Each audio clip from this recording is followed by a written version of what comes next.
Boa noite a todos.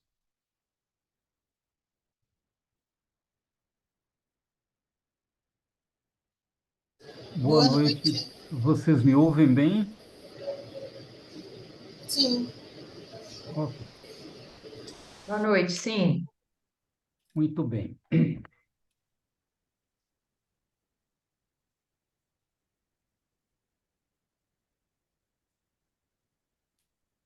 Eu serei o moderador, né, desta sessão, então a gente está ainda com um pouquinho de tempo, né, antes do início oficial, então vamos aguardar mais um pouquinho, né, para ver se todo mundo chega. Ah, Só para a gente ter um controle, deixa eu só confirmar o seguinte. Eu tenho nesta sessão três artigos: o impacto da inovação na produtividade, o apresentador ou apresentadora deste artigo já está por aqui conosco na sala? Não? Eu tenho também inovação na administração pública, temos os apresentadores, o apresentador ou apresentadora, não também. E a avaliação da inovação de projetos de pesquisa. Temos o Sou eu. apresentador. Tá, então, Eu. esse nós já estamos aqui com a apresentadora, né? Tá certo. inovação Ok. na Vamos. administração pública sou eu. Perdão? Inovação na administração pública sou eu, Suzy Ah, Sampaio. tá certo. Então, acho que estamos aguardando. Legal. Então, estamos aguardando o apresentador ou apresentadora do impacto da inovação na produtividade. Muito bem. Então, ótimo. Assim vai. Quem sabe seja possível da gente começar na hora, né? Que facilita também para que a gente possa participar das outras sessões.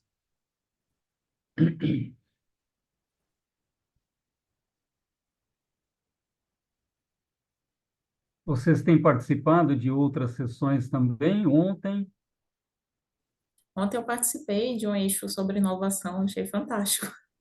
tem tido muita coisa bacana, né? Não consegui participar, professor, porque ontem eu tive aula. Tem aí, né? Sempre algumas coincidências também, mas o tempinho que a gente tem é bom da gente aproveitar, porque tem muita coisa bacana avançando, né? E é importante para a gente trocar conhecimento, para a gente aprender também, né? Muito nessas trocas de poder saber o que, né, outros parceiros estão fazendo e de que forma, obrigado, de que forma isso pode trazer contribuições para os nossos trabalhos também, né? Isso é bem bacana. Vocês são de onde? Eu sou Sou de de Manaus. Brasília. Suzy é de Brasília? Eu sou de Manaus, mas eu tô Ah, do de Rio. Manaus. Ah, você está no Rio, tá certo. E Bárbara? Eu sou de Brasília. Tá certo. E está em Brasília. Estou em Brasília. Tá certo. E aqui está Muito muito bem. quente. Eu estou em São Paulo. Aqui está melhorando hoje, mas essa semana fez muito frio. E aí parece que agora está chegando uma onda de calor, né? Que a partir, acho que de amanhã já vai chegar aí a temperaturas acima de 30, 35 graus. Sim, Então, assim, uma estamos no pior amplitude, período da seca. uma amplitude térmica aí de mais de 20 graus, né? Haja saúde. Sim.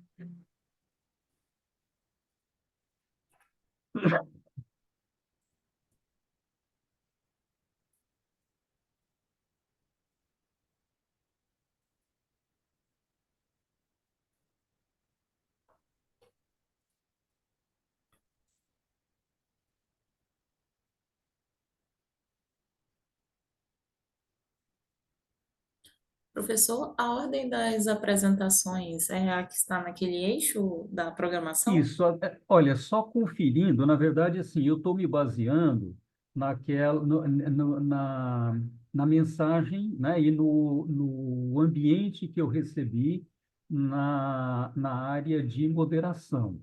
O primeiro é o código 114, que é o impacto da inovação na produtividade. Depois, o 125, que é a inovação na administração pública. E depois, o 99, que é a avaliação da inovação de projetos de pesquisa, né?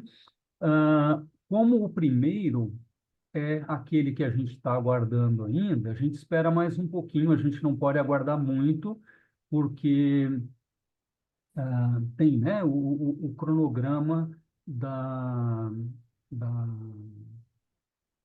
da sessão, porque até mesmo isso possibilita que a gente participe nas próximas, né, depois desta. Então, a gente começa, se a gente, né, nós vamos dar mais 5 minutinhos, se não entrar o apresentador ou a apresentadora do impacto da inovação na produtividade, a gente começa com a inovação na administração pública, faz a avaliação da inovação de projetos de pesquisa, e aí, né, esse autor ou autora que seria o primeiro, a gente deixa para o final, tá? Para a gente poder manter aí, né? Uma ordem, até mesmo respeitando vocês também que chegaram, né, na hora correta.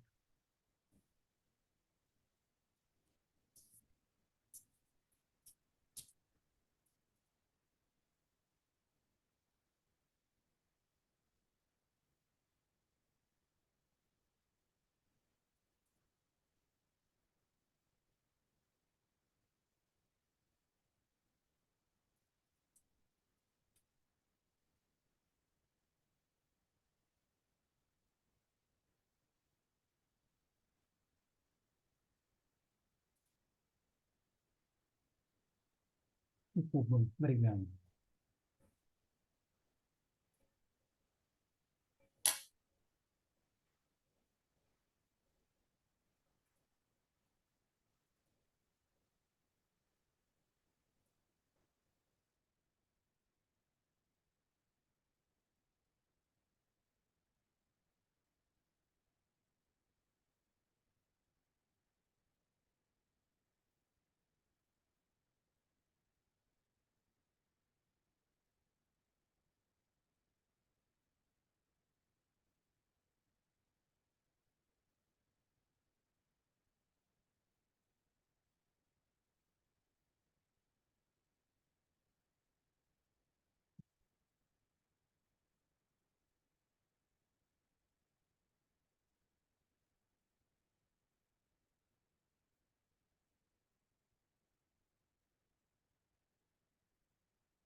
Vamos dar mais 2 minutinhos e a gente começa às 6h05, tá bom? Eu estou controlando aqui pelo horário do computador, assim a gente respeita o horário, né, que está programado para o início.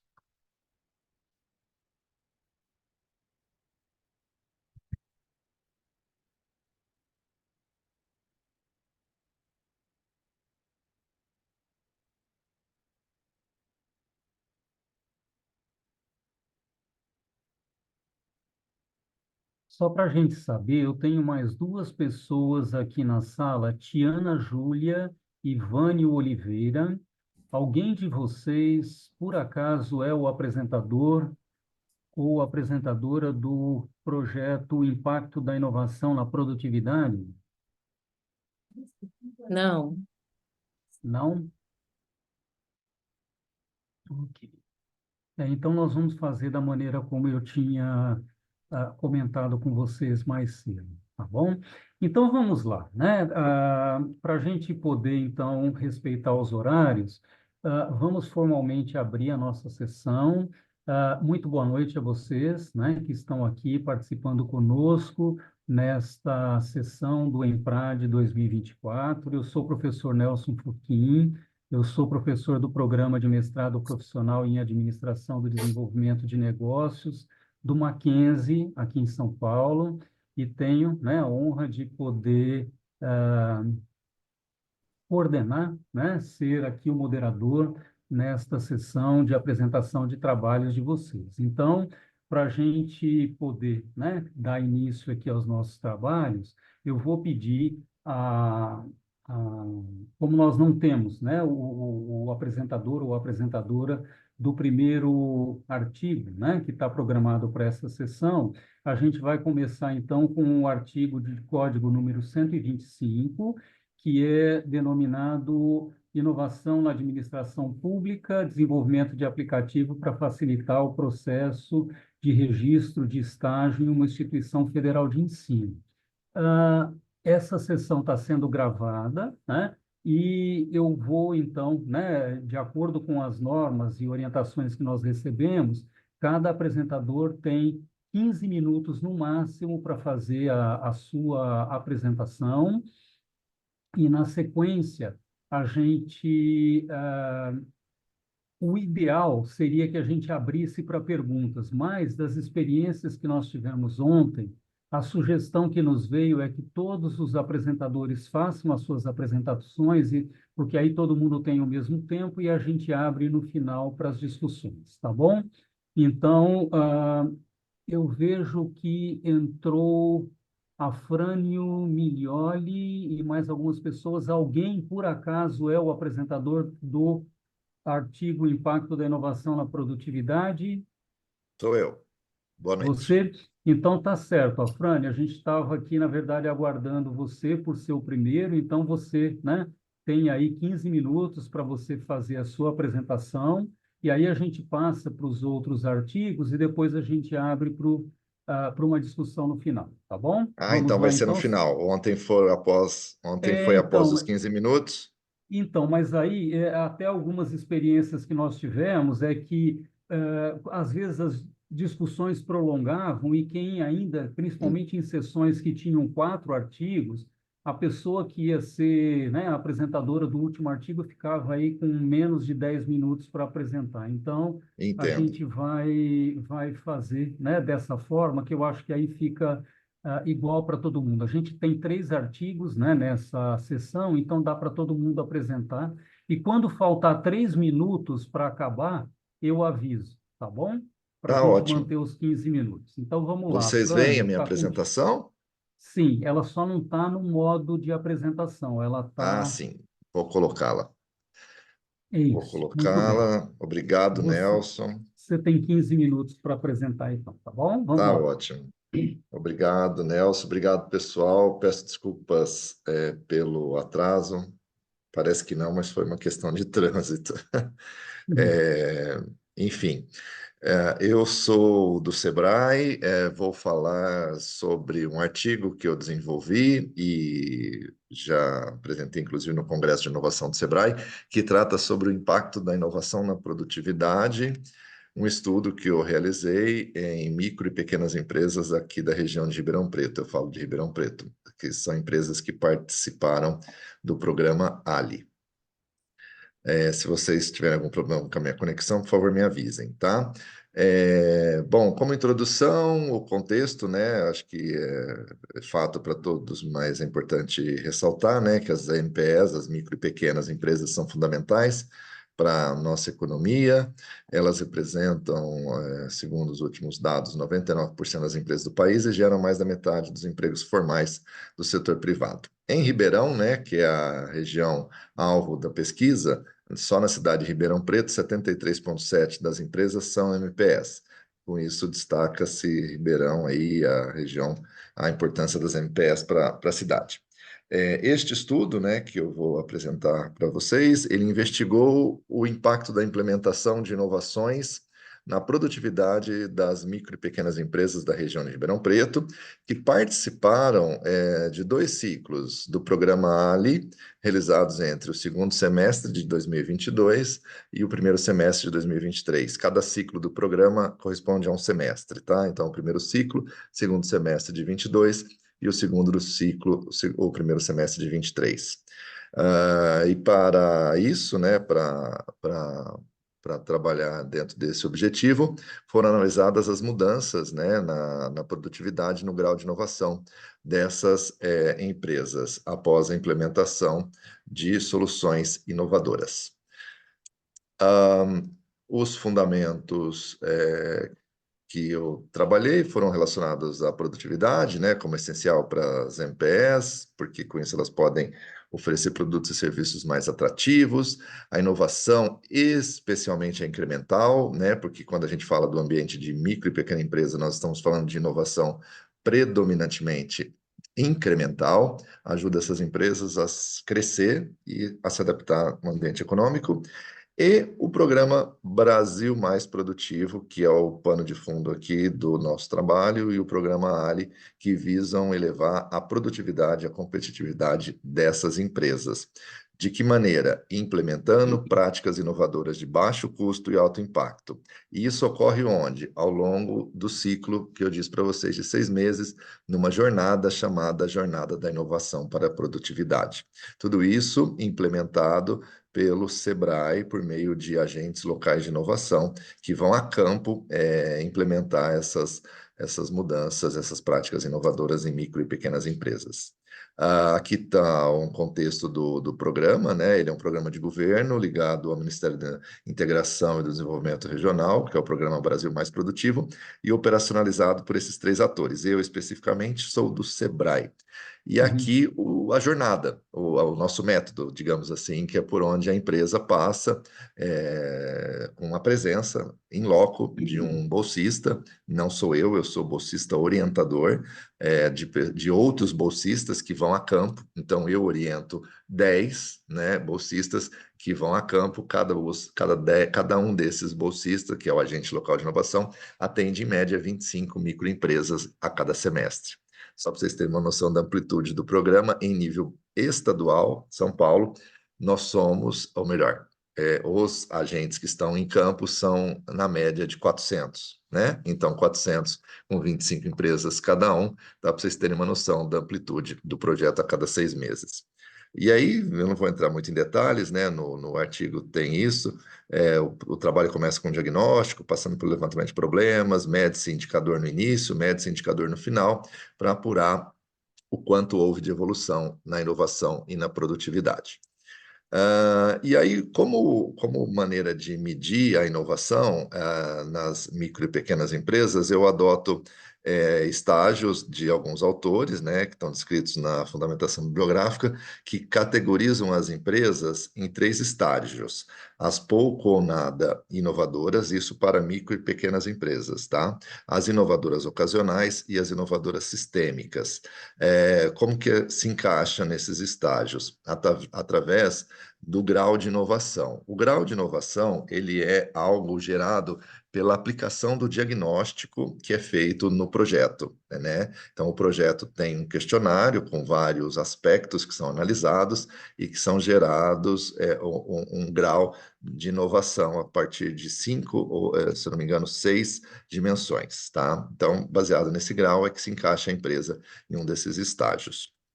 Pois bem, como que é a metodologia que eu usei?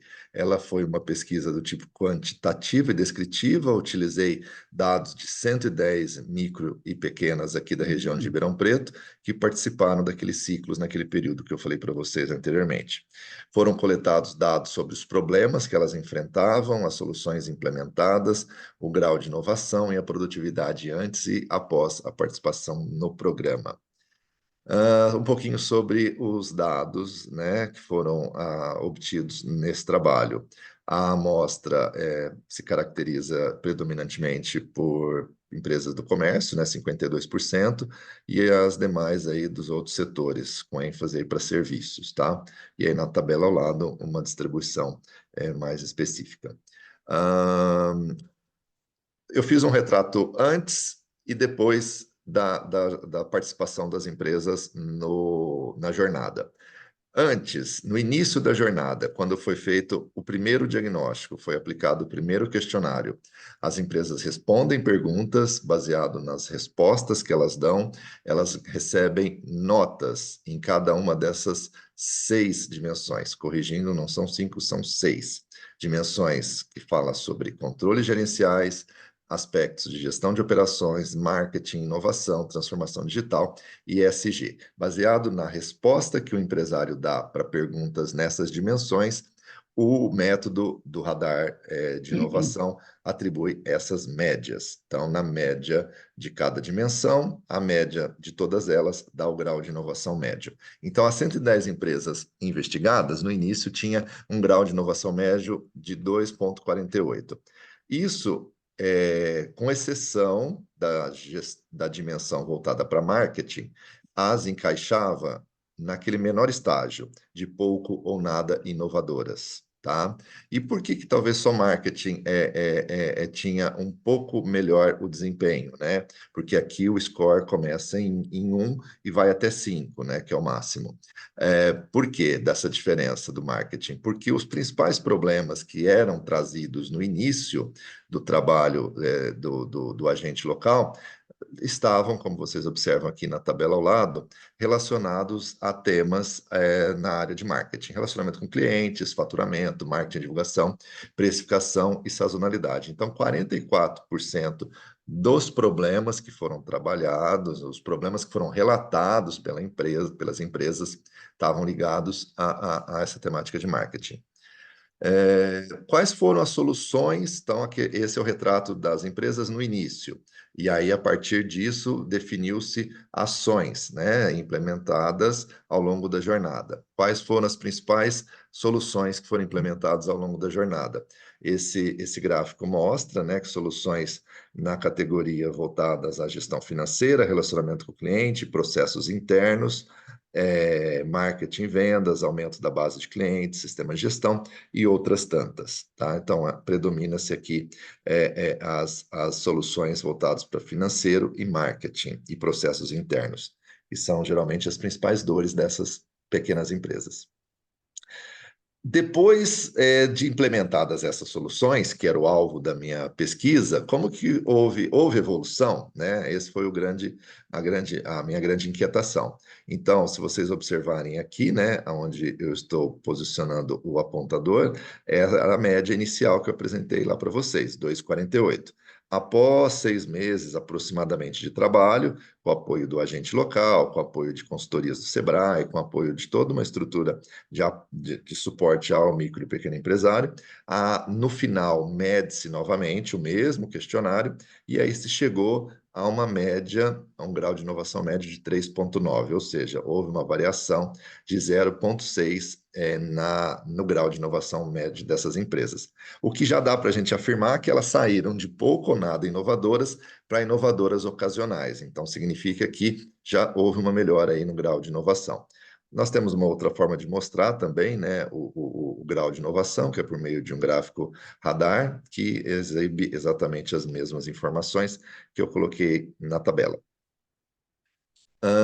E o impacto daquela inovação na produtividade das MPS, né? E só rapidamente, meu tempo deve estar se esgotando, inovação nas MPS, como eu disse lá no começo, são inovações de cunho, maior parte incremental. Mas muitas delas, como o próprio conceito de inovação já diz, são inovações para a própria empresa. É uma prática que aquela empresa nunca adotou, nunca implementou, e que ao implementar aquilo é uma inovação para aquela empresa, tá? E aí essas inovações, essas práticas inovadoras para essas empresas geraram um impacto na produtividade, que é um dos alvos do projeto, melhorar a produtividade das MPS. De que maneira? Ou melhor, em que proporção? Para vocês terem uma visão, eu trago aqui a produtividade medida no início da jornada, que era uma produtividade de 5.848,35, e no final essa produtividade saltou para 8.876, uma variação positiva de 51,77 de aumento de geração de valor agregado por quantidade de trabalho empregada, porque esta é a produtividade que a gente adota, né? É a produtividade do valor, o quanto se gera de valor agregado, né? Faturamento bruto menos custos, por quantidade de pessoas ocupada. Então, a gente percebe ali um aumento na ordem de 51,77. Pois bem, dito tudo isso, pode-se perceber claramente que, como o propósito do programa Brasil Mais é aumentar a produtividade e a competitividade das MPS, o meio, né, para chegar nisso é a inovação. E ela é conduzida, como eu expliquei para vocês, ao longo dessa jornada. que foi trabalhado aí 6 meses junto ao cliente, às MPS. Jornada essa conduzida pelo Sebrae, pelos seus bolsistas em campo mesmo, junto ao cliente, à empresa. A evolução da inovação nas MPS estudadas nesse trabalho, como eu mostrei anteriormente, elas saíram, né, de um estágio de pouco ou nada inovadoras para inovadoras ocasionais, evidenciando assim o papel do programa como um instrumento promotor de inovações. Além disso, a evolução do estágio inovativo contribuiu, né, pelos números que eu mostrei anteriormente, para um aumento de 51,77 na produtividade dessas empresas, o que evidencia, né, o impacto da inovação na produtividade das MPS estudadas. É isso, meus caros e minhas caras. Obrigado. Não sei se eu estourei, Nelson, você não falou nada, então eu segui o Não, barco eu, na aqui. verdade, estou acompanhando aqui. Perdão, eu iria dizer agora que você tinha mais 3 minutos, mas você Nossa, então tá. conseguiu, Eu você engatei uma apresentou sexta marcha super aqui. bem. Não, tá tranquilo, você apresentou muito bem dentro do tempo, né, que você tinha. Parabéns pela apresentação e o conteúdo bem bacana que você trouxe aqui para a gente, compartilhou conosco, né? Eu vou então passar agora a palavra a Suzy, né, para ela dar continuidade né, à sequência de apresentação dos trabalhos. E, da mesma forma, Suzy, você tem, então, 15 minutos, né, para apresentar o teu trabalho, e quando chegar aí, né, faltando 3 minutos, eu te aviso, tá bom? Então, a palavra é sua agora. Obrigada. Todos conseguem ver a apresentação? Sim, mas ela está ainda no modo, ela não está no modo apresentação, tá? Não, acabei de colocar no modo apresentação, deixa eu tentar novamente. E agora? Ainda não, deixa eu ver se ela carrega. Se é algo que eu estou fazendo que não está compatível. De repente você tirar do compartilhamento, aí você coloca no modo e depois compartilha de novo. Isso, eu acho que isso é mais fácil. Deixa eu ver aqui.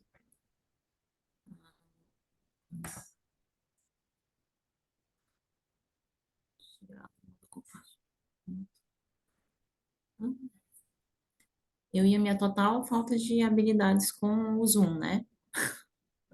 É que a gente não usa muito, né? Não, eu uso o Meet. Agora está compartilhando. Tenta pôr no modo de apresentação para ver. E agora? Ainda não. Mas vamos, até para a gente não, né, também não ficar muito tempo com isso, pode seguir dessa forma. Eu acho que pelo menos assim, aqui no meu computador está visível, eu acho que não Visível? atrapalha em nada se você deixar nesse modo, tá? Tá, tudo bem. Aqui para mim, Ontem, numa das muita apresentação. apresentações, uma pessoa tinha dito que, um palestrante, inclusive, que do lado aí do modo de apresentação, aí na parte de baixo, tem, parece que um livrinho aberto, parece que se colocar aí também pode ajudar. Está vendo aí para a esquerda desse modo de apresentação? Deixa eu ver aqui um livrinho Na aberto. parte de baixo do teu PowerPoint, Sim, peraí. tem lá, né, o modo de apresentação. Do lado esquerdo dele tem um ícone, isso, esse aí. Agora, Agora foi. foi? Ah, então Eu ótimo. não sabia desse recurso também. Ele comentou ontem numa das apresentações e eu acho que pode ser que ajude. E agora foi. Foi muito bom saber. É. Bem, gente, boa noite. Eu me chamo Suzy Samanda. Eu fiz esse artigo juntamente com a doutora Juliana Batista dos Santos França. Atualmente ela é da UFRJ e eu da UFRRJ. E o título desse trabalho é Inovação na Administração Pública, Desenvolvimento de Aplicativo no Processo de Registro de Estágio em uma Instituição Federal de Ensino. Bem, vários autores falam sobre inovação, mas eu gostaria de contextualizar o viés de inovação ao qual foi escolhido para o desenvolvimento desse artigo. Eu trago aqui as palavras dos autores Limani e Vidal, quando ele diz que a maioria dos órgãos públicos, eles buscam melhorar seus processos internos, principalmente na atualidade, com o intuito de prestar serviços de forma mais eficiente. Então, nesse sentido, a inovação, ela encontra novas formas, através das tecnologias de inovação, transformando seu processo organizacional. E, ao consultar o Manual de Oslo, ele deixa claro que existem duas formas de inovação: com produtos tecnologicamente novos ou produtos tecnologicamente aprimorados. E eu digo que nesse artigo nós buscamos essa união de produtos tecnologicamente novos, que é o desenvolvimento dessa sugestão de aplicativo, a produtos que já estavam em aprimoramento nesse processo de estágio, de formalização de estágio. O contexto da pesquisa se dá no campus IFAM Distrito Industrial, ele é localizado no Polo Industrial de Manaus, e lá seria o ideal para desenvolver esse projeto, não só porque eu estou participando como servidora do grupo de estágio, mas também porque ele forma alunos com diplomação específica para trabalhar no Polo Industrial de Manaus. E nesse contexto, eles precisam entregar dois documentos, que é o termo de estágio, que é necessariamente o contrato deles de estágio, e também um plano de atividades. São atividades que eles vão desenvolver no estágio, se são compatíveis ou não com o que é estudado no curso. Aí vem a nossa problemática. Existe uma demora nesse processo burocrático de formalizar o estágio. Nós, enquanto servidores, damos um prazo de 5 dias úteis para que todo esse processo seja tramitado, mas na maioria das vezes não acontece, seja pela demora nessa tramitação, ou porque o aluno entrega documentos errados e precisa retornar. Então, o objetivo é sugerir uma forma de melhoria nesse processo organizacional dessa instituição pública de ensino dentro do campo da inovação, com auxílio de tecnologia mobile, a fim de prestar esse serviço de forma eficiente e célere. No referencial teórico, nós temos alguns tópicos como a inovação e automatização de processos organizacionais, com viés da tecnologia da informação, porque a tecnologia da automação, as TIs, elas vêm automatizar tarefas e também elas proporcionam a visualização do processo ponta a ponta. E já a automatização de processo, ela vem com o intuito de tirar essa burocracia, de reduzir entraves e também de reduzir processos desnecessários, atividades desnecessárias ou repetitivas. Quanto ao suporte tecnológico do framework Reactive, nós utilizamos essa colaboração de ferramentas em que esse framework ele deixa esse espaço aberto. Ele trabalha com códigos-fontes, códigos pré-prontos, que eles podem ser transformados no formato iOS e Android, e também foi utilizado, nesse contexto, o framework Figma, que ele é capaz de fazer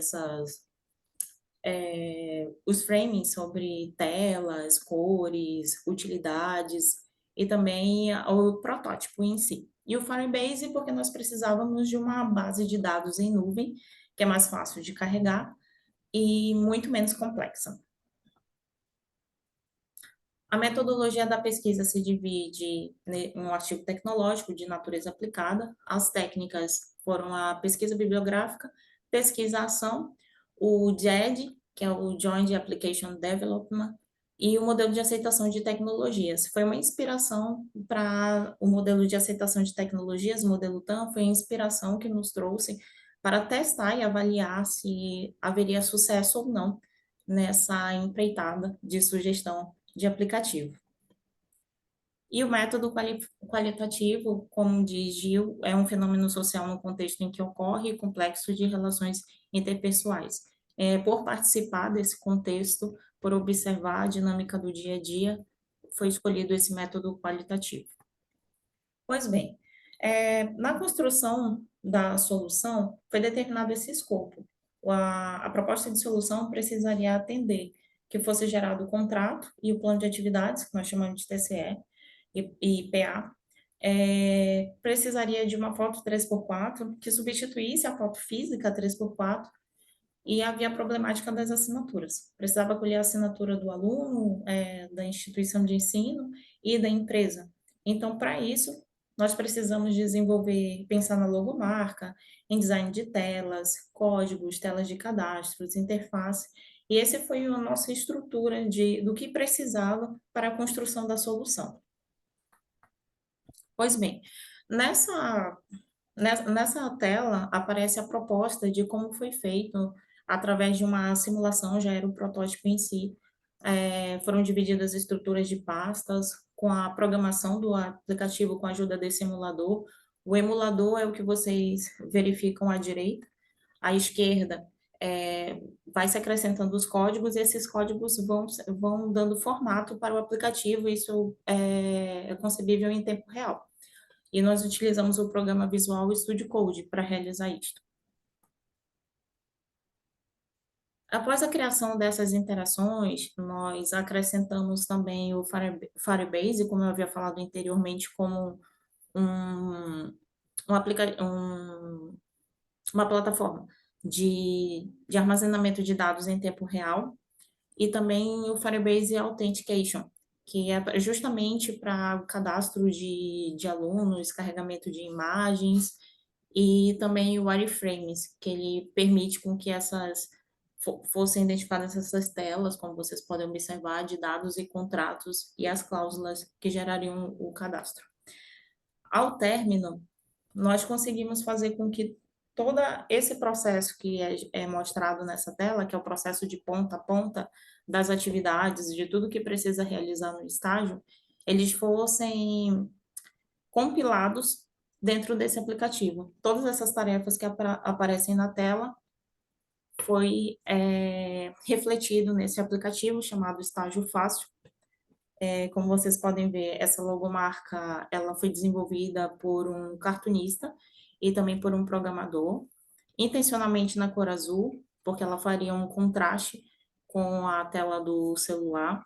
O estalar dos dedos indica facilidade, e o celular na outra mão indica que é o sistema mobile, de fácil acesso, que qualquer um tem, e o capelo na cabeça do avatar indica que esse é um processo fácil para se alcançar a diplomação. Olá, bem-vindo ao tutorial do aplicativo Estágio Fácil. Ao clicar no ícone do aplicativo, o especialista será direcionado ao menu Lista de Estágios. Nesta tela, estará disponível todas as solicitações de formalização do estágio, previamente realizada pelos discentes. Basta escolher um cadastro e, em seguida, preencher as informações sobre o concedente, plano de atividades e detalhes de contrato. Ao finalizar, basta clicar no botão Salvar PDF e escolher a melhor opção de download do arquivo. Desta forma, o contrato gerado está pronto para assinatura através da plataforma SoulGov ou qualquer outra plataforma de assinatura eletrônica. Eu gostaria de frisar que esse foi um resuminho de como funcionou o aplicativo, mas eu gostaria de frisar que nessa última página, onde aparece o contrato em PDF, antes ele era entregue em 3 vias, muito papel, e o plano de atividade também em 3 vias, muito papel, que precisava ser escaneado para subir em 3 sistemas distintos. E dessa forma, gerando em PDF, em um único documento, seria muito mais fácil aplicar esses sistemas obrigatório, houve até redução de sistema, basta subir em um único sistema, que a gente chama de CIPAC, utilizado pelas instituições federais do ensino nacional, e o que facilitaria essa redução de atividades e de burocracia. Eu mostro aqui as telas do aplicativo, onde a área do estudante e a área dos servidores que a utilizam, como é possível baixá-lo em PDF, compartilhar das mais diversas formas, e realizamos um teste piloto para verificar se atenderia ou não, essa sugestão atenderia ou não a servidores e alunos. Então, inspirado no modelo TAM, que é um modelo de aceitação de tecnologias, nós escolhemos 3 construtos, que é a utilidade percebida. A utilidade percebida, ela visa avaliar o desempenho e a credibilidade que a tecnologia passa. Já a facilidade de uso percebida é se ele é livre de esforço na hora do manuseio, no momento do manuseio, se ele é intuitivo e fluido. E a intenção comportamental é justamente o sentimento que causa a utilizar aquela tecnologia, se é positivo, negativo, ou um tanto burocrático ou não. E esses foram os resultados. Primeiro, esse teste foi repassado com os especialistas, no total de 4 especialistas, são servidores que trabalham no setor de estágio deste Instituto Federal. Enquanto a utilidade percebida, a palavra de ordem foi necessariamente facilidade. Facilidade no preenchimento das informações. Eles também utilizaram a palavra eficiência, a maioria deles, quanto à utilidade percebida. Sobre a facilidade de uso percebida, eles falaram muito que sobre clareza, era muito claro do que se pedia para preencher, no que eles poderiam obter como resposta. Falaram que é bem intuitivo e prático, fácil de manusear, e a intenção comportamental, no geral, foi positiva. Os alunos também, os discentes, esses alunos são alunos reais.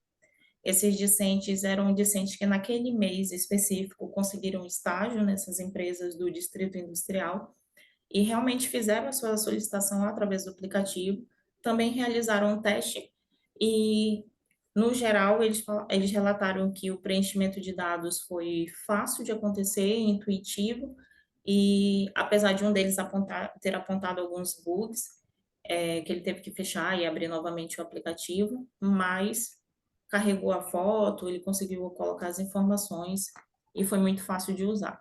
Então, na conclusão, definiu-se que essa proposta de melhoria, de formalização de estágio, ele serviu sim como uma ferramenta de comunicação para atender um objetivo específico. A escolha do sistema mobile se justificou por causa da realidade cultural dos usuários, tanto dos servidores quanto dos alunos. É muito mais fácil se ter um celular à mão do que um PC ou um notebook. Quanto ao teste inspirado no modelo TAM, ele apresentou indicativos de redução na formalização do processo de estágio, pois esse processo que levaria 2 ou 3 horas acabou sendo reduzido para 20 minutos, e os alunos conseguiram realizar essa formalização, a parte que os cabia, em menos de 10 minutos. E no que tange a tecnologia de inovação inspirada no modelo TAM, ela teve uma aceitação positiva, com apontamentos de redução de burocracia e agilidade. Bem, a automação de processos foi realizada, cumprida por meio da proposta do aplicativo, apontou evidências que atenderia às demandas diárias desse setor, com suas funcionalidades, e futuramente pretende-se aprimorar esse aplicativo de acordo com novas funcionalidades e abrangendo o teste com mais alunos. Essas foram minhas referências. Muito obrigada.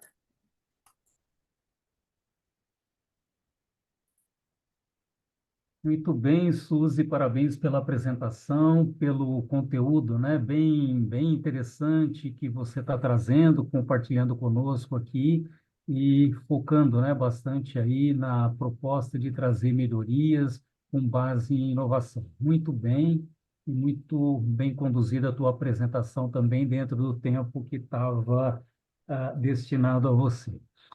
Na sequência, perdão, na sequência eu passo então a palavra à Bárbara, né, para dar continuidade aqui às apresentações da nossa sessão.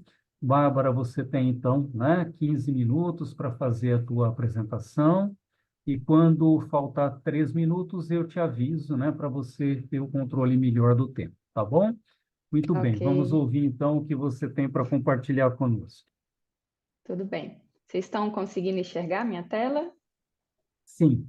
Sim, né?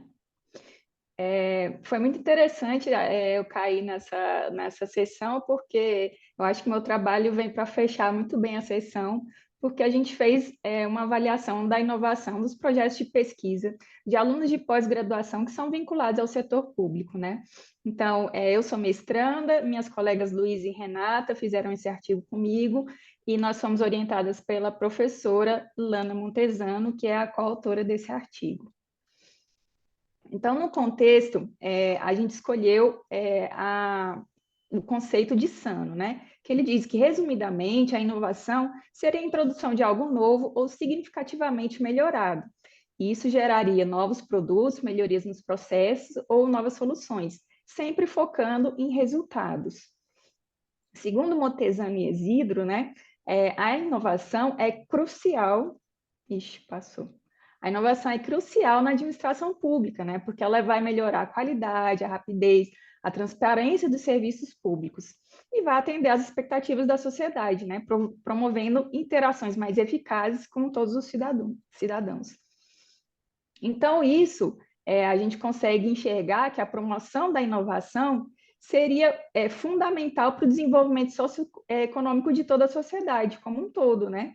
Porque vai melhorar os serviços, né? E também vai ter um impacto positivo na sociedade, podendo sempre alcançar por meio de inovação, né?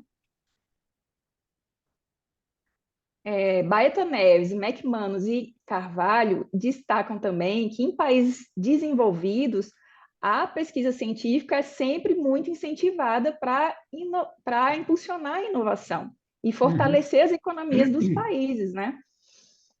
Ainda segundo os autores, programas de bolsa de estudos vão promover a criação, né, de empresas tecnológicas, incentivam o surgimento de startups e o desenvolvimento de soluções para os setores público e privado, sempre impulsionando o desenvolvimento econômico. Então, um incentivo à capacitação de servidores públicos, principalmente em programas de incentivo de pós-graduação, vão aprimorar não só as habilidades e os conhecimentos técnicos dos servidores, mas também vão prepará-los para identificar e implementar soluções inovadoras. A interação acadêmica e a exposição a pesquisas avançadas vai permitir que esses servidores adquiram novas perspectivas e métodos. Esses novos métodos que eles vão aprender na academia, né, vão poder ser aplicados para melhor eficiência e eficácia das políticas públicas. Então, no nosso estudo, a gente usou o modalidade quádrupla hélice, que coloca a universidade como aquela instituição responsável para a geração do conhecimento e para promover as relações entre governo e setor produtivo e a sociedade civil no contexto do ecossistema de inovação. Então, as universidades seriam as responsáveis pela geração de conhecimento, né, que podem ter utilidade econômica e social. O governo entraria com o papel de regular e facilitar o ecossistema, então vai fomentar o desenvolvimento de pesquisas e o financiamento de políticas públicas que incentivam a inovação. Já as empresas, como nosso colega Afrani colocou, né, desempenham aquele papel de materializar o conhecimento em novos bens e serviços, e a sociedade civil, que seria o ator principal, porque é na sociedade civil que as universidades e o governo e as empresas têm que focar nas necessidades da sociedade. Então, ainda no modelo da quádrupla hélice, né, as universidades elas vão manter, sim, a função de produtora de conhecimento, mas elas vão assumir uma nova atribuição, né? Então, além do ensino e da pesquisa, elas vão assumir o papel da terceira missão.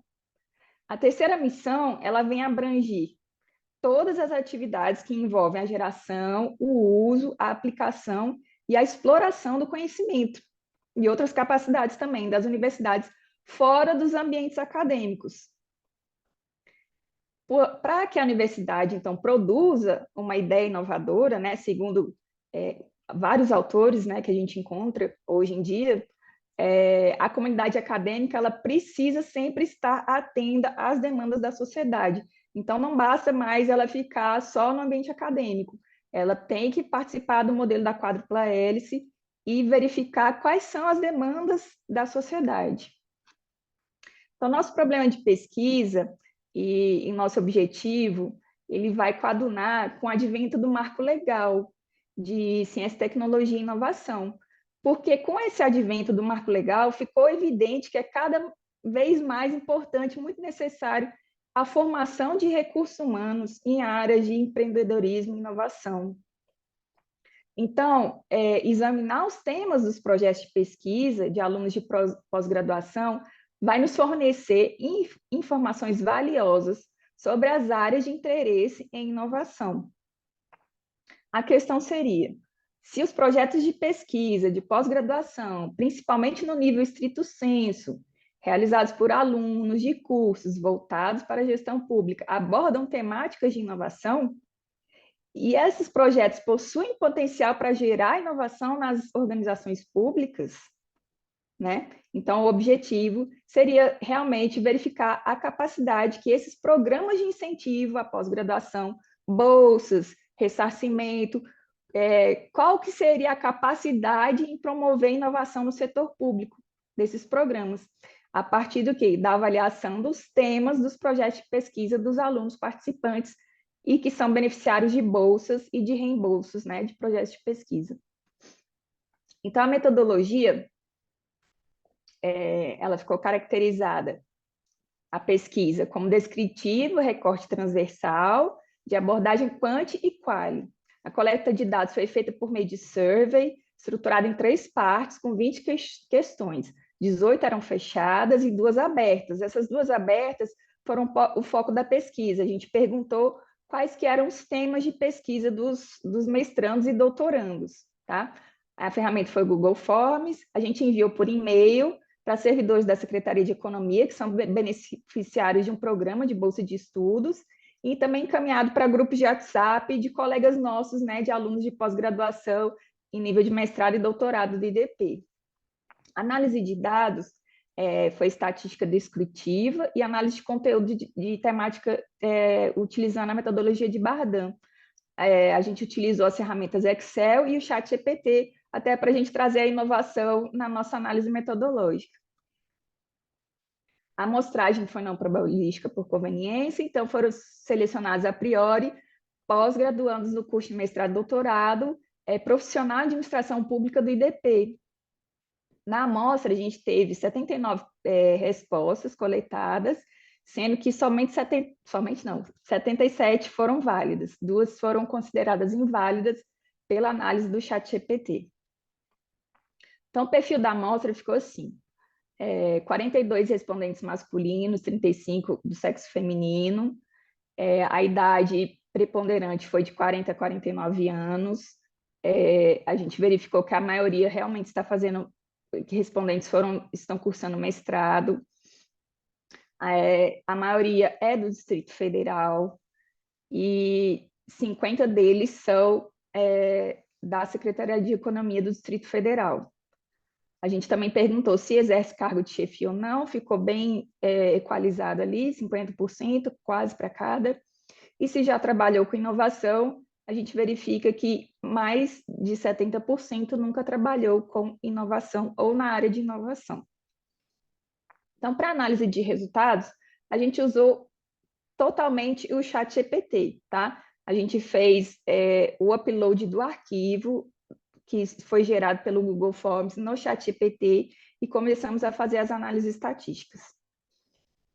Então, aqui a gente vê que as áreas da pós-graduação preponderante é em administração pública. Então, realmente, a pesquisa atingiu basicamente seu objetivo, que era avaliar se os projetos de pesquisas teriam algum impacto no setor público. A gente também verifica que a maioria recebe algum tipo de incentivo para cursar a pós-graduação. Apenas 17 não receberam nenhum tipo de incentivo. Já para análise de conteúdo das respostas das perguntas abertas, a gente utilizou a análise de conteúdo temática categórica de Bardhan, tá? Então, desse lado aqui, do lado esquerdo, nós temos os temas de pesquisa. Então, com o auxílio do ChatGPT, a gente conseguiu categorizar os projetos de pesquisas em temas, e os principais temas encontrados foram esses: auditoria e controle interno, direito, gestão de pessoas, gestão financeira, governança, inovação, licitação, orçamento público e saúde. Dos temas de pesquisa, a gente pediu para o ChatGPT fazer uma categorização pelo tipo de inovação, por meio dos objetivos das pesquisas. Então, o ChatGPT conseguiu, por meio de comandos, classificar os tipos de inovações geradas pelos projetos de pesquisa. Então, a gente verifica que dos 77 temas, né, todos eles foram classificados em algum tipo de inovação, principalmente em conceitual, processos administrativos e governança. Dos resultados, a gente conseguiu fazer uma tabela cruzada também pelo ChatGPT, verificando a percepção da geração de inovação por tipo de incentivo. Porque a gente queria verificar se os alunos bolsistas, se eles tinham aquela percepção de gerar inovação, né? E a gente conseguiu chegar nesse retrato aqui de que 5 alunos bolsistas que recebem ou reembolso integral ou reembolso parcial não percebiam que o seu projeto de pesquisa poderia gerar inovação no setor público. Então, a gente também fez a análise das escalas Likert pelo ChatGPT, então esses gráficos foram gerados também no ChatGPT. Para a percepção do nível de inovação, a gente consegue ver numa escala de 0 a 5, sendo 0 nenhuma inovação, até 5 muita inovação, a percepção média é de que os alunos acham que sim, que seus projetos de pesquisas podem gerar inovação para o setor público, né? A gente vê aqui um desvio padrão de 1,12, um coeficiente de variância de 30,18. Então, assim, apesar de que a maioria considera que sim, pode gerar inovação, alguns ainda têm certa reticência quanto a isso, né? Alguns ainda acham que não gera tanta inovação assim. Sobre a percepção da possibilidade de implementação da inovação, a gente vê um gráfico um pouco menos otimista, né? Um pouco mais pessimista.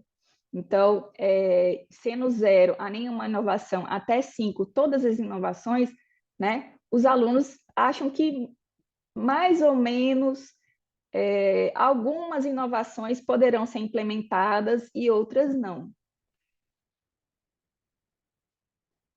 Já para o nível de utilidade de pós-graduação, a gente percebe um grande otimismo vindo dos alunos, né? Principalmente aqui quando a gente vê o desvio padrão e o coeficiente de variação abaixo de 25%, a gente vê que sim, que a grande maioria acredita que sim, que a pós-graduação vai gerar um impacto no processo de inovação no setor público, apesar de que a gente ainda tem ali alguns alunos que têm um pouco de pessimismo quanto a isso. Então, a gente perguntou também para eles sobre o grau de inovação da pesquisa, né? Se a pesquisa deles seria uma inovação do tipo sistêmica ou transformacional, do tipo radical ou do tipo incremental, ou se não geraria nenhuma inovação. Aqui é interessante perceber que no gráfico anterior, a gente via que 5 alunos disseram que não geraria inovação, mas nessa resposta aqui, somente 3 disseram que não geraria inovação. Então, aqui a gente pode perceber que, na verdade, 2 alunos que não acreditavam que gera inovação, na verdade, eles identificam que gera, sim, algum certo grau de inovação, mas é um pequeno grau de inovação, no grau incremental. Então, assim, como a gente pode ver que o aluno ele não acha que uma inovação incremental seria alguma inovação. A gente sempre acha que ou é uma inovação radical, né, ou disruptiva, ou transformacional, é que seria inovação. E não, pequenas inovações incrementais também são inovações. Sob a perspectiva clássica da origem da inovação, a gente perguntou qual seria se a iniciativa da administração pública seria indispensável para a implementação da proposta. Então, a grande maioria verifica que sim, que a alta administração é indispensável para a implementação da proposta. E sobre o processo de horizontalidade, da origem da inovação, a gente também perguntou se pessoas de outras áreas eram indispensáveis para a implementação da proposta. E a gente também verifica que sim, que a grande maioria identifica que a presença de pessoas de outras áreas é indispensável para a implementação da proposta.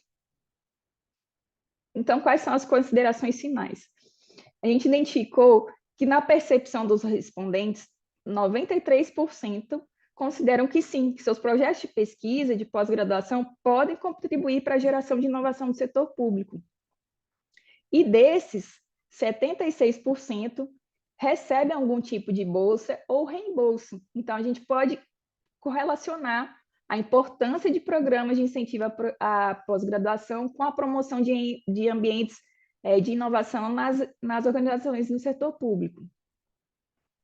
Então, para verificar a tendência existente desse impacto não positivo na confiança de implementação das inovações, a gente propõe uma reaplicação da pesquisa e uma análise longitudinal, para verificar se existe realmente uma correlação entre a não confiança na implementação das inovações e a necessidade de envolvimento da alta administração. Essa falta de confiança na implementação, né, também aponta uma necessidade de revisão dos ambientes propícios para a inovação. Então, às vezes, o setor público está incentivando o servidor a se capacitar, mas não está, na volta, quando o servidor volta da capacitação, não tem um ambiente propício para a inovação. Uma das limitações enfrentadas na nossa pesquisa foi a baixa adesão, né? A gente até ficou um pouco surpresa, porque a gente fez pesquisa com pesquisadores, a gente achou que a gente ia ter maior adesão, mas não tivemos, então a gente teve que sair à procura, pegar os nossos colegas no corredor e pedir para que eles respondessem, aí sim a gente conseguiu ter uma maior adesão. Então, a gente verifica que mesmo em um público selecionado, esse tete-a-tete, né, você chegar junto, você pedir, você conversar, é importante. Uma contribuição da pesquisa foi a demonstração da importância dos programas de incentivo à pós-graduação, e também ficou evidenciado que esses programas não só aumentam a qualificação dos servidores, mas também vão estimular a produção de conhecimento e inovação no setor público.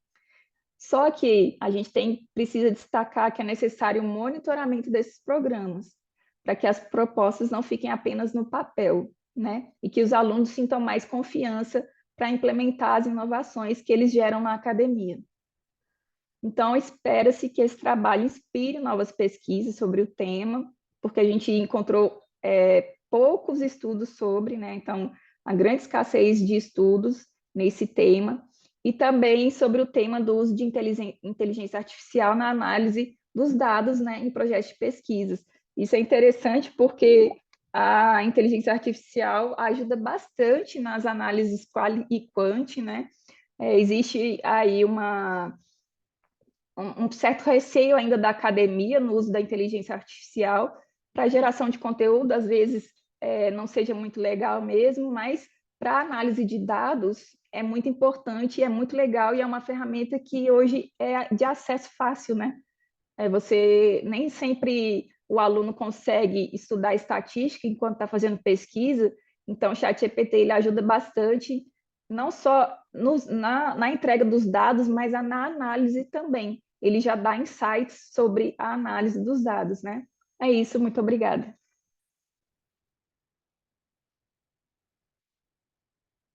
Tá muto o seu professor. Ok, muito obrigado. Eu comecei a falar aqui e não tinha me dado conta que eu tinha deixado no mudo. Muito bem, Bárbara, parabéns a você também pela tua apresentação. Eu não interrompi porque você estava dentro do tempo, né? E você terminou exatamente dentro dos 15 minutos. Parabéns também pelo conteúdo da tua apresentação. Muito bem, a gente está, né, aí com um tempinho agora e eu vou adotar a mesma técnica que o moderador de uma das sessões que eu participei ontem adotou e que eu achei bem bacana.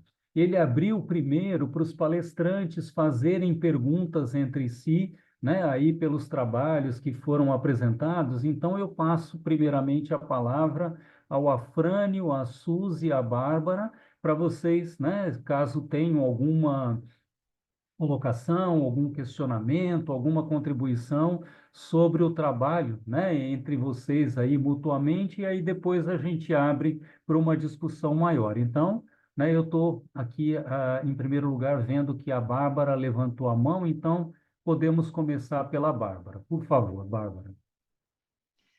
Como eu disse, né, eu achei bem interessante ter caído nessa sessão, justamente para fechar os estudos do Afrânio e da Suzy. E eu cheguei a ler por alto, tá? Não li profundamente os estudos, porque tá todo mundo envolvido, né, em muitas coisas. Eu estou fazendo mestrado, então eu tento ler o máximo que eu consigo. Mas eu li a pesquisa do Afrânio, achei muito legal. Só não ficou claro para mim na apresentação se os alunos que são bolsistas, eles são bolsistas de que forma? CAPES? Qual tipo de bolsa? Isso não ficou claro para mim. Eu tenho muito interesse em saber, porque faz parte, inclusive, da minha pesquisa, né? Se é bolsa CAPES, CNPq, qual que é a bolsa?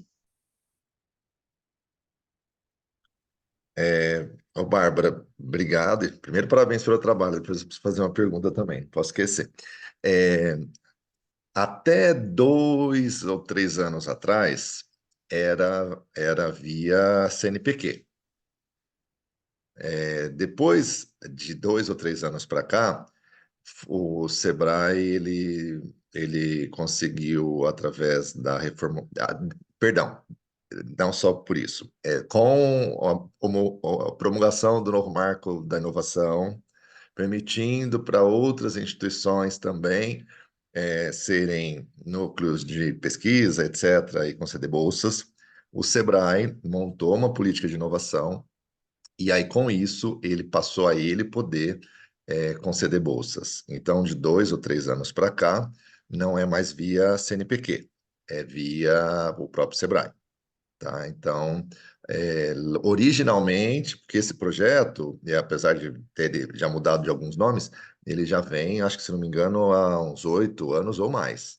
Então, antes dessas mudanças que eu te falei do marco legal, era CNPq. Aí, agora, depois disso, já é via Sebrae. Então, esses bolsistas, e eu sou um deles, porque eu sou um bolsista orientador. Nós temos duas modalidades: o bolsista orientador e o bolsista que é o agente propriamente dito. Nós somos bolsistas vinculados com o Sebrae. Nossa bolsa é junto ao Sebrae. Só Bolsa de então para estímulo à inovação. então para complementar a minha pergunta, é feito algum monitoramento desse programa, dessas bolsas? Que tipo? Por exemplo, na verdade, nós temos uma pactuação e temos contrapartidas. Então, não sei se seria esse o ponto que você está mencionando. Nós Isso, temos que exatamente. isso, a bolsa ela está vinculada a contrapartidas, porque é uma bolsa acadêmico-extensionista, tá? Então, ela tem o viés de extensão, que é todo esse trabalho em campo mesmo, né? E ela tem o viés acadêmico. Qual é a contrapartida do viés acadêmico? Para nós orientadores, produção de 2 artigos ou 3, agora mudou para 3. Para os agentes, a produção de 1 artigo e 2 estudos de caso. E, obviamente, todo o estímulo para difusão de todo esse conteúdo gerado. Prova disso, estou aqui. Legal, legal. Obrigada. Muito bem. Suzy, você tem alguma colocação? Eu entendi que acho que o Afrânio tinha uma pergunta também para ser feita. Você quer aproveitar e já fazer, Afrânio? Sim, sim, eu tô pondo mudo aqui porque a minha cachorrinha resolveu ficar doida lá. Latir nesse horário. Mas enfim, vamos ter que conviver com ela, desculpem. Bom, Bárbara, eu queria te perguntar sobre esse lance do uso do chat GPT. Pelo que na verdade, você falou um pouquinho no final, né? Porque realmente, para uso de produção de conteúdo, ele deixa ainda muito a desejar, né?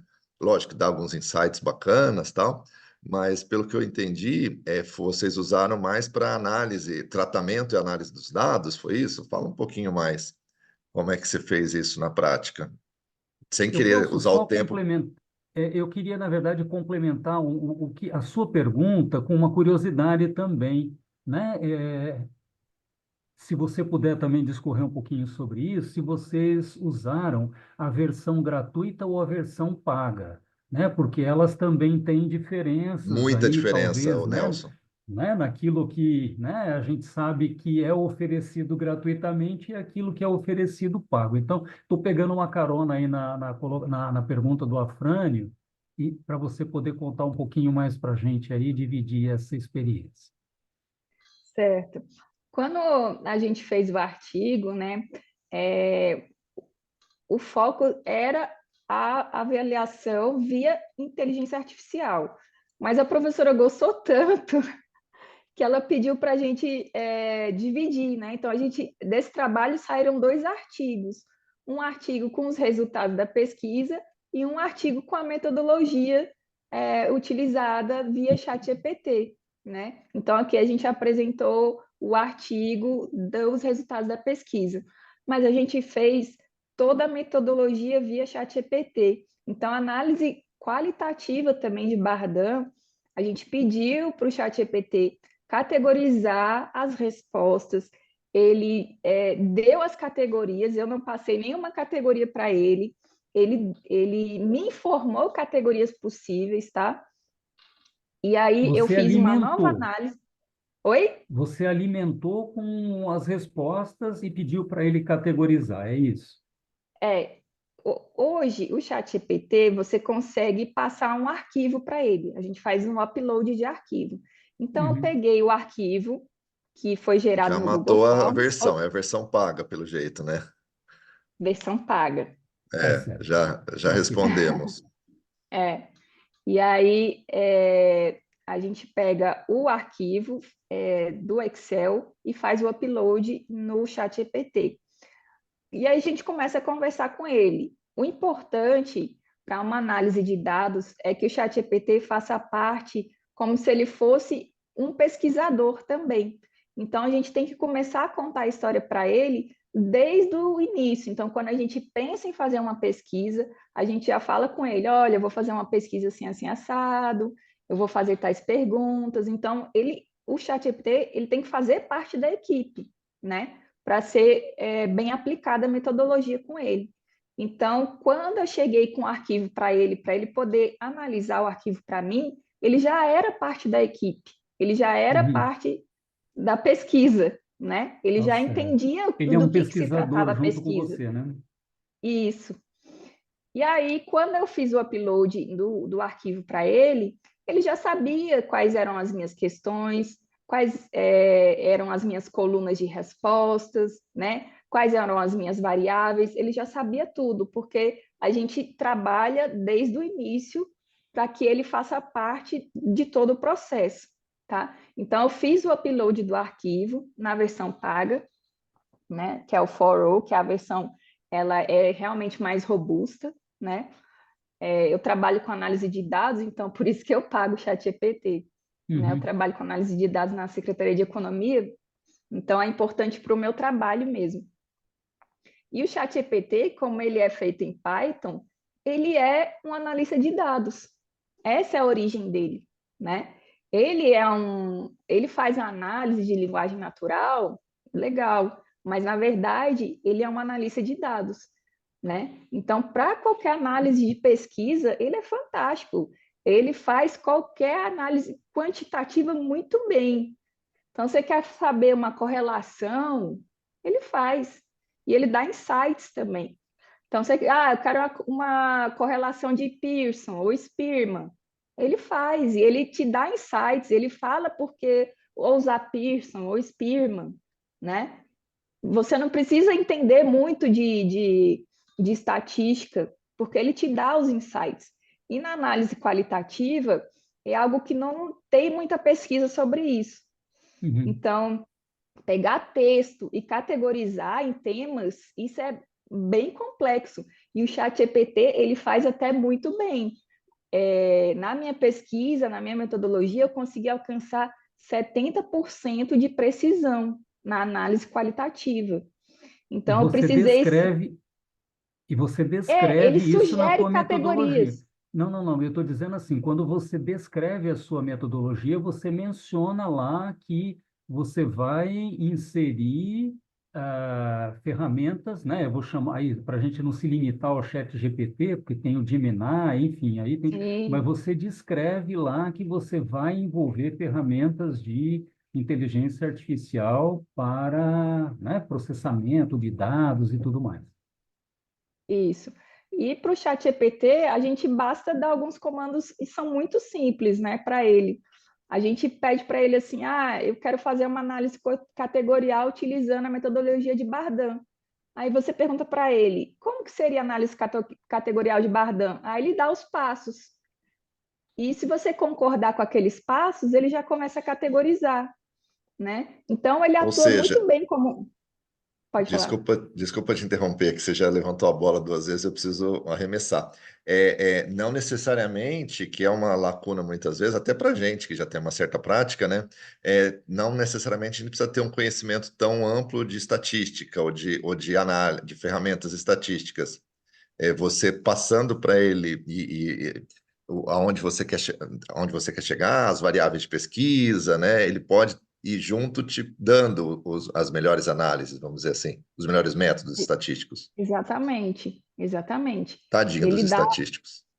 é, É, ele e é dá uma insights coisa muito valiosos. interessante, porque até isso ajuda que quando a gente for escolher uma metodologia e eventualmente Sim, considerar alguma análise, né? é, Porque assim, eu vejo e até assim, posso dizer, né, da minha própria experiência como pesquisador, que muitas vezes essa escolha da ferramenta estatística ou do método que você vai utilizar, e ontem isso foi tratado muitas vezes aqui, né, nas discussões das sessões em que eu participei, que muitas vezes o menor conhecimento ou a falta de um conhecimento mais profundo do pesquisador em estatística pode direcionar o tipo de análise que você vai fazer, ou justamente limitar, porque né? você... Ou limitar, exatamente. É, Então, esse é um aspecto bem interessante, e na tua experiência, né, está trazendo resultados aí, informações importantes. Eu acho que isso é uma contribuição bem bacana do ponto de vista de um uso saudável, né? Eu vou sim, tomar a liberdade aqui de usar, né, a palavra saudável aqui Claro. de uma maneira não equivocada, né, dessas ferramentas de Uhum. inteligência artificial para trazer uma contribuição interessante para a ciência como um todo, sim. né? É claro, eu não conheço muitos meandros, né? Até a minha curiosidade de perguntar sobre a versão paga foi justamente por conta disso, porque é, até outras, né, outros formatos de inteligência artificial que a gente sabe que existem, que são usados, também podem ser alternativas interessantes, né? Nesse contexto acadêmico, científico, que podem trazer informações bacanas para a gente. Ah, O Nelson, pegando o gancho no que você está falando, acho que a Bárbara vai falar um pouquinho mais. É só rapidinho. Eu acho que, pelo menos eu, pela experiência que eu tenho tido ultimamente, tá? Porque eu demorei para entrar. Depois que eu entrei também, agora eu não consigo Nada de mais. braçada, né? Assim, ainda não nado de braçada, mas tem hora que às vezes, eu não sei você, agora fazendo, saindo um pouco do protocolo, às vezes você até sabe o que que é, mas você precisa de uma outra voz, sabe, para te falar assim, não, é esse o caminho, não, olha, tem outras alternativas. Ele é meio louco o que eu estou dizendo, né? Tem até filme que trata isso, né? Mas ele acaba sendo, de certa maneira, como a Bárbara disse, parte da equipe, né? E num caso, como a Bárbara comentou, pelo que eu entendi, eram vários pesquisadores. E quando é a gente no voo solo, né, que é muitos casos, o meu, por exemplo, o meu trabalho foi um voo solo. Uhum. Então, tem horas que você se sente naquela, e eu compartilho com você da questão do viés estatístico. Eu sou um caso, eu não tenho uma formação estatística muito robuscada. Então, tem momentos que eu preciso buscar conhecimento, e é diferente, né, de um estatístico, né? Eu achei bacana isso. Muito bacana. Eu queria só compartilhar essa primeira tela de comando, né? Porque muito se fala em exemplos de prompts, né? E só para vocês verem que é um prompt muito simples, né? Ele já estava inserido na minha pesquisa, então eu já vinha conversando com ele. Então, quando eu passei os resultados para ele nessa planilha que se chama Inovação do Setor Público.xlsx, eu dei esse comando simples para ele, né? Então, eu falei, olha, trata-se das respostas da minha pesquisa, né? Lembrei como é que era para ele o objetivo da pesquisa, né? Falei basicamente que as questões estavam na linha 1 e as linhas seguintes eram as respostas, e tendo isso em conta, faço uma análise inicial dos dados da planilha. E com isso, com esse prompt simples aqui, ele já me deu esse tipo de resposta aqui, ó. Então, ele já deu aqui, ó, essa é uma visão inicial dos seus dados. Você teve 79 respostas coletadas, o perfil dos participantes é esse, ó, o órgão mais comum é a Secretaria de Economia, a maioria está cursando mestrado. Então, vocês veem que ele já fez um insight dos meus dados, dos resultados mesmo da minha pesquisa, né? Então, são prompts simples, mas que a gente precisa entender que o ChatGPT ele tem que estar incluído na sua equipe desde o princípio e você tem que conversar muito com ele para você conseguir as respostas. E é muito legal.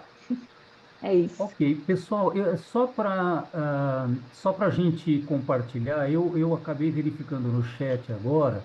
Em primeiro lugar, eu quero agradecer, Pamela, né, pela sua colaboração aqui, né, para estar conosco, se for o caso.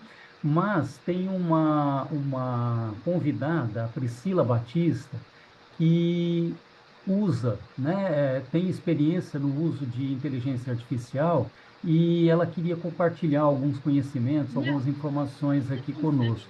Pode ser sim, Priscila, a gente só está, na verdade, eu estou também controlando o tempo aqui, que a gente tem mais alguns minutinhos finais, né? A sessão termina às 19h30, então se você tiver alguma contribuição e quiser compartilhar conosco, por favor. Tá me ouvindo? Nós estamos te ouvindo muito baixo. Eu acredito que não vai dar para mim compartilhar com vocês, mas rapidamente eu vou dizer que eu tive muito pouco tempo para fazer meu estudo de caso que eu apresentei ontem, e eu utilizei uma ferramenta chamada TACTIC, e ela fez a transcrição da minha reunião com a minha empresária e ajudou absurdamente na rapidez da construção do meu estudo de caso.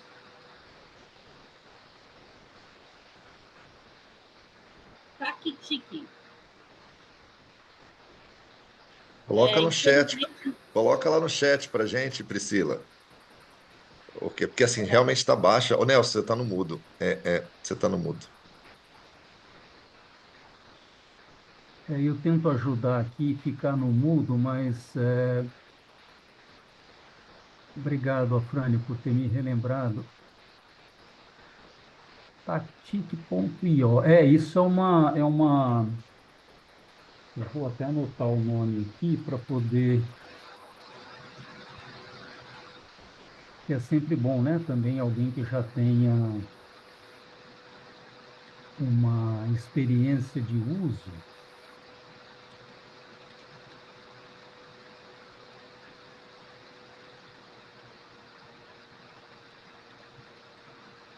Ok, legal. Muito bem, Bárbara, obrigado aí, né, por trazer essas informações, esclarecimentos. Suzy, você tem alguma pergunta, alguma curiosidade, alguma dúvida que você gostaria de colocar para os nossos palestrantes, para a Bárbara e para o Afrânio? Tenho sim. Bárbara, parabéns pela apresentação e eu gostei muito eu nunca tinha visto, li muito sobre a análise de conteúdo de Bardam, mas eu nunca tinha visto ninguém utilizar dessa forma a análise de conteúdo. Mas parabéns. Você falou até um pouco, tem um pouquinho de preconceito, mas eu acho que o preconceito vem porque a maioria foi falar dos estudantes ou dos usuários, eles utilizam para gerar texto, mas não se fala em gerar dados estatísticos. Numa das minhas pesquisas, advindas da dissertação, eu utilizei a ajuda de um estatístico para fazer a análise descritiva e comprovar a metodologia qualitativa. Então, meus parabéns, foi enriquecedor ouvir a tua pesquisa, a tua palestra. Bem, Obrigada. mas a minha dúvida, ela está no impacto do setor público, que tu falaste que tem um pessimismo sobre quando esse servidor volta, se existe um espaço para aplicabilidade do que ele desenvolveu. Eu acredito que principalmente em mestrados profissionais. Você acredita que esse pessimismo vem da cultura organizacional? Porque eu acho difícil mudar a cultura organizacional de um lugar que é tão pré-estabelecido, principalmente de setores públicos ou órgãos públicos. E eu queria saber a tua opinião, se tem algo a ver com a cultura organizacional enraizada. Então, na pesquisa, a gente percebeu que pode sim haver uma correlação, né, entre o pessimismo de que as inovações não serão implementadas com a origem da inovação, né? Então, a maioria deles verificou que precisa da alta administração para implementar as inovações, né? Então, talvez isso possa indicar, sim, um problema de gestão até e de governança, né? Então, a alta administração, ela tem que estar envolvida no processo. Se existe a bolsa, né, é interesse do Estado que essas inovações sejam implementadas. Então, a alta administração tem que estar envolvida, tem que saber quais são os projetos de pesquisas dos servidores, o que eles estão trazendo para a administração pública, né? O que pode ser implementado com essas pesquisas. Então, o aluno traz o conhecimento, o servidor público traz o conhecimento, mas fica parado naquilo, porque ele acha que a alta administração não tem interesse, né? Então, realmente, pode ter, a gente tem que investigar mais, tem que ser feitas outras pesquisas para a gente ver se não é uma correlação espúria, né? Porque também de um estudo só a gente não pode dizer que existe correlação. Então, a gente teria que fazer um estudo longitudinal para a gente verificar se realmente os alunos têm esse pessimismo porque eles acham que a alta administração não tem interesse. Certo, obrigada, Bárbara. Ok, muito bem. Eu vou agora abrir, né? A gente tem ainda alguns minutinhos finais, e até para também não atrasar para ninguém, eu gostaria de saber se alguém, né, que está aqui conosco na sala teria mais alguma pergunta, alguma curiosidade, alguma dúvida, aproveitando, né, aqui a presença dos nossos experts e fazer as suas perguntas, por favor.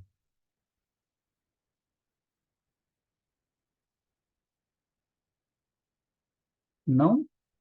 Ok, na verdade, tenho uma curiosidade e eu queria direcionar essa curiosidade para a apresentação que o Afrânio fez, e é uma curiosidade mesmo, assim, né? Na verdade, você conduziu a tua pesquisa aí na região de Ribeirão Preto, né? Que reconhecidamente é uma região, né, de poder aquisitivo, né, alto, é uma região economicamente, né, assim, muito ativa, né, com uma representatividade muito importante em alguns setores da economia, setores importantes também da economia nacional. Você teria, né, e aí alguma percepção nesse sentido, se você tivesse conduzido essa tua pesquisa numa outra região brasileira, o que mudaria? Né? E assim, falando do território como um todo, né? Assim, não regiões menos favorecidas, mas regiões aonde a gente pudesse considerar as suas características de economia local, né? Onde talvez turismo seja, né, um grande potencial, e que a gente sabe, né, que a inovação no turismo, né, e nos serviços de turismo tem sido, né, assim, um expoente muito grande. como é que você percebe? Você tem alguma percepção? Como é que você acha que seria o resultado da tua pesquisa? É uma má pergunta, tá? Mas ela é muito honesta, assim. Na verdade, Mas, né? mas você foi delicado, né? Eufêmico, né? Mas assim, bom, sexta-feira, né? Vamos lá, né? Vou Eu tentar, ainda ô tenho Nelson. apresentação na próxima sessão E eu também. tenho uma também, eu tenho uma lá de uma orientada que não vai poder participar, mas enfim, vamos lá, vou Vamos tentar. lá. E vou tentar sem chat GPT, hein, Tá Bárbara? certo, aí, né? Assim, Vou na raça, na que nós somos raça, raiz, isso. né, Nelson? Isso. Tá. Ó, primeiro deixa eu tentar pegar tudo que você provocou. Com relação à região, tem essa fama de Califórnia brasileira, que isso para nós mais atrapalhou do que melhorou, mas ela, de certa maneira, ela é concentrada, né? Então, essa riqueza, ela é concentrada em poucas atividades, né? Sobretudo do agronegócio, Isso. e em poucas corporações, em poucas empresas, em termos de quantidade, né? Uhum. Então, eu não tenho agora ao certo para te falar o Não, PIB e não, mas tal, essa proporção, é mas uma assim, quando a gente percepção fala mesmo. dessa, abre aspas, riqueza, ela está concentrada na mão de poucos, seja poucos setores ou poucas empresas barra pessoas. E aí, por isso que a representatividade das micro e pequena acaba sendo, em proporção, em quantidade, um número de 70 e tantos, lá como eu apresentei. Sim. No outro gancho que você puxou, se levar isso para outras regiões, muda? Eu vou te dizer que provavelmente sim. Inclusive, no meu segundo artigo, que eu ainda não consegui fechar, eu já fechei, já mandei para o Sebrae, está muito bacana. Vou até preciso mandar para uma revista. Eu tô em busca dela, até aceito sugestões, mas aí eu quero mandar para uma bacana, até para eu ser posto à prova.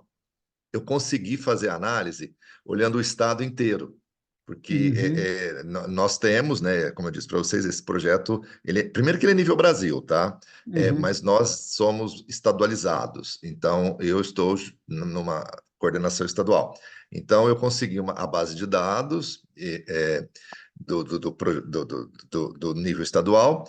E agora, com as ideias que a Bárbara me deu, já vou usar o ChatGPT para Eu já melhorar estou ainda mais a minha imaginando aqui. análise. Eu falei, agora você vai ser um azougue, Olha, né? meus caros, eu fiz uma análise estatística basiquíssima da basiquíssima e já me trouxe várias coisas interessantes. E aí, uma delas, como você perguntou, tem diferença, né, entre as regiões, não tem muita. Uma que me chamou a atenção, que talvez seja alvo até do meu próximo artigo, que eu tenho um terceiro para fazer, é que uma em específico, porque nós somos estadualmente divididos em regionais, né? Então, Uhum. Ribeirão Preto é uma regional composta por várias cidades. Sei lá, Franca é outra. Aí na capital, não sei se você está na capital, é dividido em várias regionais, se eu não Sim. me engano, são as quatro regiões, mais uma central. E aí vai, são as várias regionais, porque tem aonde está o escritório regional do Sebrae. Uhum. Então, quando eu analisei o todo, o estado como um todo, mais ou menos numa mesma linha que eu fiz aqui em Ribeirão Preto, me chamou a atenção que uma regional, ou duas, se eu não me falha a memória, deu um salto muito grande de, de melhoria. Aí eu falei, caramba, usou, por que que será, né? Como não era o foco do artigo, eu não entrei nessa discussão, deixei como consideração proposta futura e tal, e agora talvez, porque o primeiro foi mais quant, né? Talvez agora numa próxima eu faça algo mais quali para fazer uma lupa lá nessa Ou regional para até tentar combinar, identificar. né? As duas. Uma quanti quali para tentar identificar os motivos, porque tem algumas hipóteses, né? Tipo, o estímulo, porque no caso específico da MPE, aí está muito ligado a um lance que a Bárbara trouxe lá numa das tabelas, não sei se foi a Bárbara agora ou a Suzy, confesso que sexta-feira já não estou lembrando mais. Mas num dos quadros onde a gente classifica, né, os tipos de inovação, a da micro e pequena é a incremental, é a inovação incremental. E a inovação incremental, que é aquela inovação, que está me fugindo o termo conceitual agora, que é a inovação para a empresa. não a inovação para o mercado ou para o mundo. Então, aquela prática, ela é inovadora para a empresa, porque para aquela empresa que nunca fez registro no fluxo de caixa das suas contas a pagar e receber, a partir do momento que ela implementa uma prática de colocar num sistema informatizado uma simples planilha de fluxo de caixa, ela está inovando. Uhum. Porque para ela, aquilo é uma mudança, e aí nós vamos lá no conceito mesmo. É uma mudança, é uma implementação de algo que trouxe resultado, né? Então aí a gente vê o conceito do Manual de Oslo, o próprio conceito de um outro autor mais recente que vocês trouxeram, que encaixa bonitinho. Então, assim, as micro e pequenas, elas têm uma... Até alguns pesquisadores têm isso, tá? Um preconceito com a inovação. Quando a gente chega lá no lance da inovação, fala, não, para, como assim? Eu não sei fazer inovação. Eu não vou criar um aplicativo, eu não tenho dinheiro. E aí, num congresso que a gente teve do Sebrae, que aí juntou o Brasil, tá? Aí eu vou Uhum. expandir um pouco para o Brasil. Aí, conversando com outros colegas, um pesquisador lá da Bahia, interior da Bahia, o outro retrato. Ele falou um caso lá de uma empresa que a primeira coisa que o rapaz falou, o dono da empresa, não, eu não consigo inovar aqui, eu não tenho dinheiro, não tenho pessoa, nada. Aí o agente local, né, com muita calma, foi entendendo os dilemas dele, o que que ele não fazia, o que ele poderia fazer. Uhum. De repente, ele começou a fazer uma prática lá que ele não fazia. Eu não me E lembro deu agora certo. qual a certa, se eu não me engano, era criar o Google Meu Negócio, né? Ou uma outra, mais simples até. É, é, e aí ele explicou para o empresário: olha, você inovou. Falou, nossa, sério? Então, assim, tem também um desconhecimento, né? De novo, o micro e pequeno, ele está operacionalizando, na maioria das vezes, a empresa. O micro, Isso, sobretudo não, o eles micro, fazem tudo, né? é o eu empresário, né? Então, ele faz tudo. Ele é o estratégico, aí conceitualmente, ele é o estratégico, o tático e o operacional. E, além de tudo, muitas vezes ele é, na horizontal, as quatro funções Sim, administrativas. Ele é o marketing comercial, ele é operações, ele é finanças, ele é recursos humanos. Então, além sim. dele ter seus três níveis, ele é as quatro funções. Então, que hora que ele vai pensar em inovar? Que Pois é. momento que ele vai pensar em olhar fora da caixa? E aí é onde entra, que eu acho que é super bacana e é muito meritoso, o trabalho do nosso projeto, do nosso programa, porque ele vai lá, ele vai lá, ele vai lá e vai fazer, sim, um período de aproximadamente 6 meses para provocar. É quase que uma consultoria, a gente não usa esse termo, que nem é bem uma consultoria, mas é um trabalho muito especializado ali, né? Então, eu acho que eu com certeza não consegui falar tudo que você me Não, perguntou, mas você trouxe, né, aí mas é respostas isso. muito aspectos muito interessantes. E lógico, só para Meus, finalizar, para te devolver a bola, tem, claro, aí falando de segmentos, porque dentro do universo de MPS, você falou de turismo, por exemplo, é um segmento. A gente tem padarias, enfim, vários outros, né? sim, sim, Olhando esses vários segmentos, claro que tem alguns que já estão, até por necessidade ambiental, de competição, mas naquele estágio mais avançado de inovação. Eles são obrigados, eles são forçados, porque na MPE a exatamente. inovação muitas vezes o gatilho dela vem da onde? Do mercado, vem da Da necessidade de necessidade, precisar vender mais. exatamente. É Muito isso. bem. Ótimo, obrigado, Afrânio. Pessoal, o nosso tempo esgotou. Eu quero agradecer muitíssimo, né, a participação, a colaboração de vocês. Foi muito rica a nossa discussão, né? Eu espero que todos tenham muito sucesso aí nas próximas ah, sessões e apresentações. Quem sabe a gente se cruza, né, no próximo ano aqui novamente no próximo no Emprad ou em algum evento. Só uma última coisa que eu gostaria, né, de comentar em função até do que o Afrânio mencionou agora há pouco. O Mackenzie tem uma revista, a revista Mackenzie, Revista de Administração do Mackenzie, é uma revista extremamente reconhecida, ela é A1, né, na classificação da CAPES. Então, né, fica aí uma sugestão de, né, vocês entrarem depois lá no site do Mackenzie, conhecerem um pouquinho mais da revista. Estou aproveitando aqui para fazer um merchan em cima disso, porque é uma revista de muita qualidade, Nossa, né, de reconhecimento muito show! importante, e eu tenho certeza que, né, uma publicação lá é uma publicação de reconhecimento internacional. Super obrigado a todos vocês mais uma vez, um grande abraço, boas sessões e um bom final de semana para vocês também. Tchau, tchau, boa noite. Tchau, tchau, boa noite. Tchau, tchau. Parabéns aí pela condução.